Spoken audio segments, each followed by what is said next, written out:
राधे राधे दोस्तों।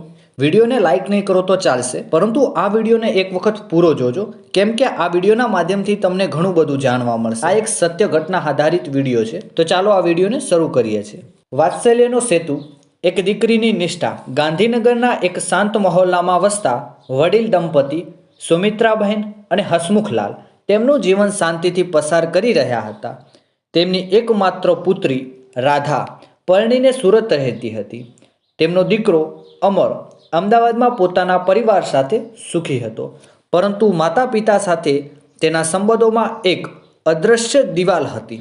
અમર વ્યસ્ત હતો કે ઉદાસીન તે કહેવું મુશ્કેલ હતું, પણ માતા પિતાની જરૂરિયાતો પ્રત્યે તે હંમેશા અજાણ રહેતો। સુમિત્રાબેને છેલ્લા કેટલાક સમયથી પગમાં દુખાવો રહેતો હતો અને હસમુખલાલની આંખોની રોશની પણ ઝાંખી પડી રહી હતી। રાધા ભલે દૂર હતી, પણ દરરોજ ફોન કરીને માતા પિતાની ખબર પૂછતી। બા કેમ છે તમને? દાદાએ દવા લીધી કે નહીં? તેના અવાજમાં જ સચ્ચાઈ અને પ્રેમ હતો। જ્યારે પણ સમય મળે રાધા સુરતથી ગાંધીનગર દોડી આવતી। તે રસોઈ બનાવતી, ઘર સાફ કરતી અને માતા પિતાને ડૉક્ટર પાસે લઈ જતી। તેના હાથમાં સ્પર્શથી જ સુમિત્રાબહેન રાહત મળતી અને તેની વાતોથી હસમુખલાલના ચહેરા પર સ્મિત ફરી ઉઠતું। એક સાંજે સુમિત્રાબેને અચાનક છાતીમાં દુખાવો ઉપડ્યો। હસમુખલાલ ગભરાઈ ગયા। તેમણે અમરને ફોન કર્યો, બેટા તારી બાની તબિયત બગડી છે, જરા આવને। અમરે કહ્યું, પપ્પા અત્યારે તો હું મીટિંગમાં છું, પછી વાત કરું છું। હસમુખલાલનો અવાજ કાંપી રહ્યો હતો, પણ અમરની વ્યસ્તતા સામે તેમના કરુણ સ્વર દબાઈ ગયો। કોઈ પણ સંકોચ વિના હસમુખલાલે રાધાને ફોન કર્યો, રાધા બેટા તારી બાની તબિયત ખરાબ છે। રાધાએ એક ક્ષણનો પણ વિચાર ન કર્યો। તે જ સમયે તેને પતિને વાત કરી અને તરત જ સુરતથી ગાંધીનગર આવવા માટે નીકળી પડી। રસ્તામાં જ તેને એમ્બ્યુલન્સ બોલાવી દીધી હતી। તે પહોંચી ત્યાં સુધીમાં તો સુમિત્રાબેનની હાલત વધુ ખરાબ થઈ ચૂકી હતી। રાધાએ તરત જ તેમને હોસ્પિટલ પહોંચાડ્યા। હોસ્પિટલમાં રાધા એકલી હતી। ડૉક્ટરે કહ્યું કે સુમિત્રાબેનને તાત્કાલિક ઓપરેશન કરાવવું પડશે। રાધાએ હિંમતભેર બધા કાગળો પર સહી કરી।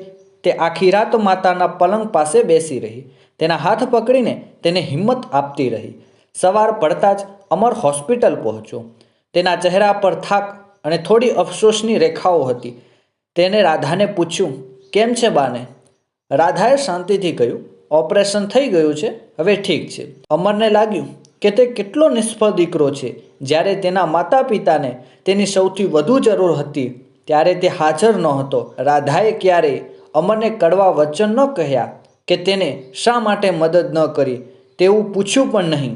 તેના માટે માતા પિતાની સુખાકારી જ સર્વોપરી હતી। ધીમે ધીમે સુમિત્રાબેન સાજા થઈ રહ્યા હતા। રાધાએ તેમની ખૂબ સેવા કરી, દવાઓ, ભોજન, માલિશ બધું જ સમયસર કરતી। અમર પણ હવે અવારનવાર આવતો જતો હતો, પણ તે રાધાની નિષ્ઠા અને પ્રેમ જોઈને શર્મિંદા હતો। એક સાંજે હસમુખલાલે રાધાને હાથ પકડીને કહ્યું, બેટા તું અમારી સાચી દીકરો છો, તારો પ્રેમ અને સેવા અમૂલ્ય છે। તેમની આંખોમાં ગર્વ અને કૃતજ્ઞતાના આંસુ હતા।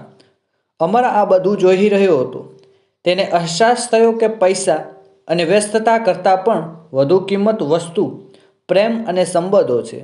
તેને રાધા સામે જોયું અને મનોમન નક્કી કર્યું કે હવે તે પણ પોતાના માતા પિતા પ્રત્યેની જવાબદારી નિભાવશે। રાધાના નિસ્વાર્થ પ્રેમ પરિવારમાં તૂટેલા સંબંધોને ફરીથી જોડ્યા હતા। વાત્સલ્યનો સેતુ બનીને તેને સૌના હૃદયમાં સ્થાન બનાવ્યું હતું। જો આ વિડીયો પસંદ આવ્યો તો તમારા મિત્રો સુધી પણ શેર કરજો।